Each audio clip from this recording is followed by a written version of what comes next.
Magandang araw kaibigan. May nagtanong na ba sa'yo after 5 to 10 years, ano ka na kaya? Ano na ba ang na-achieve mo sa buhay? Well, your future depends on number 1, the book you read.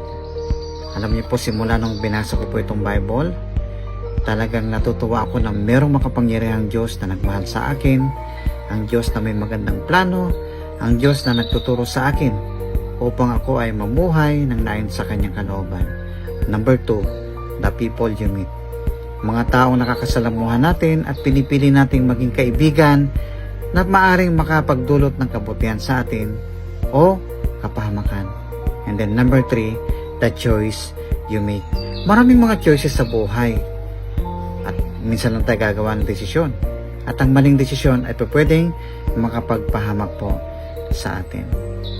Well, ako po'y naniniwala na kapag ikaw ay nagtiwala sa Panginoon, ibinigay mo ang buhay mo sa Kanya, mangyayari ang napakagandang plano niya sa iyo at sa lahat ng nilalang maging sa akin.